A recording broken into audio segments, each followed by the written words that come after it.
Hi everyone, my name's Jenny. So I'm going to be explaining the skill of testing for cogwheel rigidity today. Cogwheel rigidity is common in those who are taking typical antipsychotics.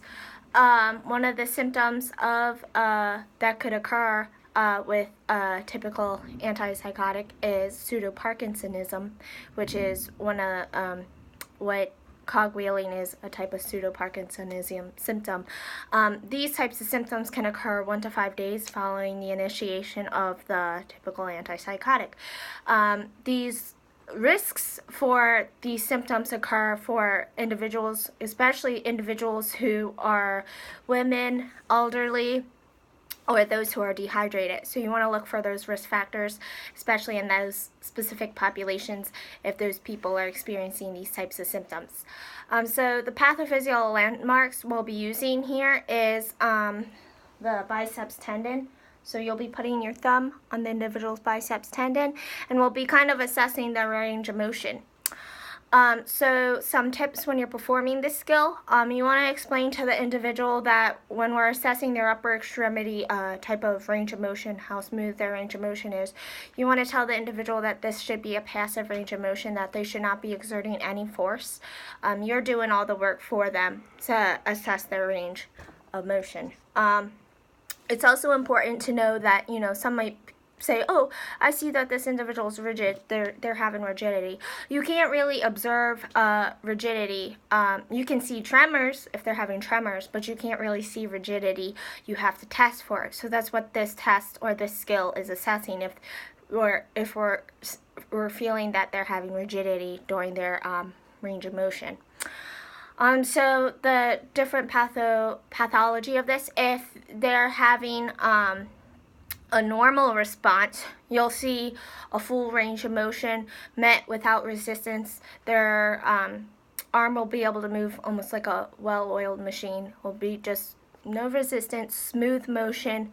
If they're having the abnormal pathophysiology of this, or they're exhibiting the cogwheel rigidity, there's different types of tremors in pseudo-Parkinsonism. There's the 4 to 7 cycle per second tremor, which is like pill rolling. There's also a type of tremor that occurs around 8 cycles per second. So cogwheel rigidity is this combination of the tremor on top of the rigidity, which is the cogwheel phenomenon, which occurs around the same 8 cycles per second.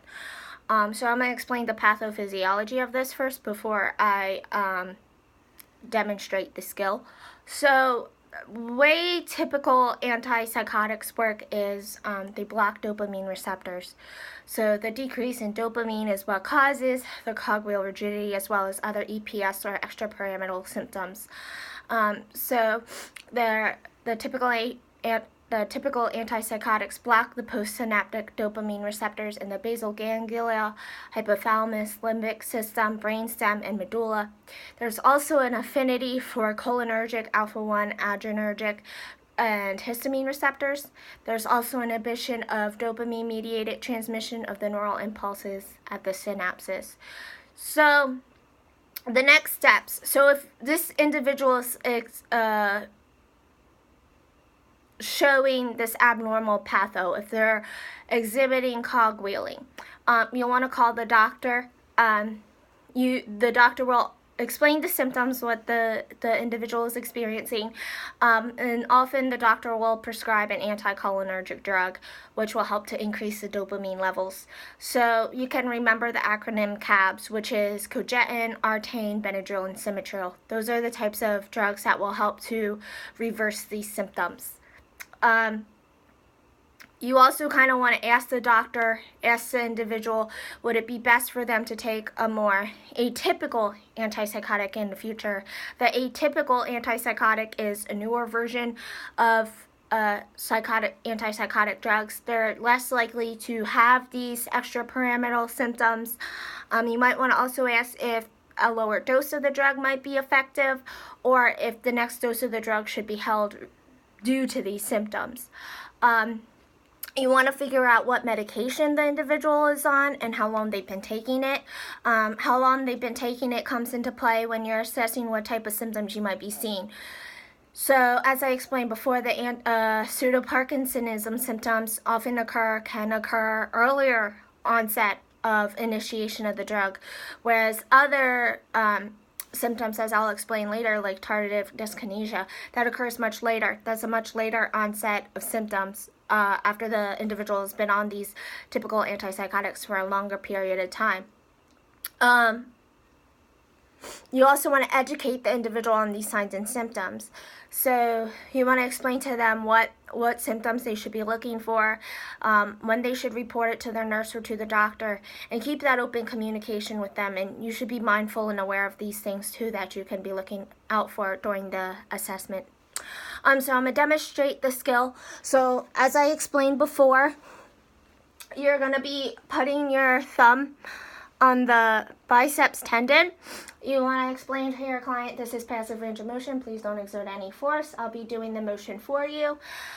So if you see a normal, you know what normal passive range of motion is. They're able to move their arm, and it's like a well-oiled machine, no resistance, smooth transitions. Now, if they're having cogwheel rigidity, you'll feel more of like almost a start, stop, the rigidity of it, as well as the tremors. So it'll be more like this. It'll be met with more resistance. Okay? Another thing to look out for is further assessment. Any other EPS symptoms the individual might be experiencing during this time related to taking the typical antipsychotics. So they might have akathisia, which is motor restlessness. So you might see them pacing the halls, standing up, sitting down a lot. They're just restless.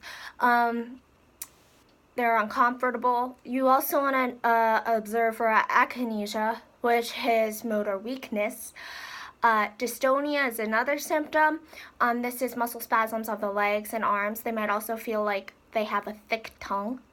Oculogenic crisis is kind of a scary symptom to have. It's eye spasms, so their eyes are actually pulled up in the back of their head.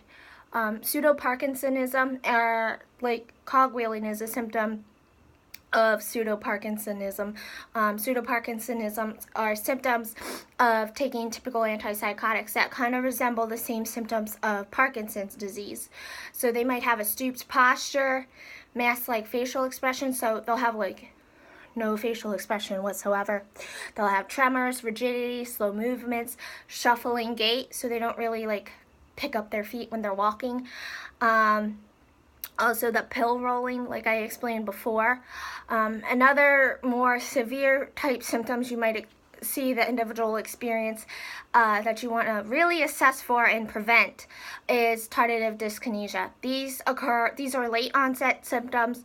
These occur and if the individual has these symptoms, it might be too late for them to find relief from them, even after stopping the typical antipsychotic. They might still exhibit these symptoms. So you really want to be on the preventative side of being aware whether or not these symptoms are occurring. So these symptoms include involuntary mouth movements, tongue protrusion, lip smacking. These are permanent, and they can often occur in the elderly population, and like I said earlier, it's non-reversible and occurs on late onset of taking the typical antipsychotic drug. So all in all, when you're seeing these cogwheeling symptoms or any EPS symptoms, you want to call the doctor. They're probably going to prescribe an anticholinergic, so the CABS acronym. You want to assess what drug they're actually taking. Maybe they should be on atypical antipsychotics, so they have a decrease in the risks of these symptoms occurring in the future. And make sure you're educating the client on what symptoms can occur and making sure you're observing for those symptoms, as well as keeping open communication with the doctor and the client so they're involved in their treatment and you're able to find a treatment that is best for this individual. Thanks.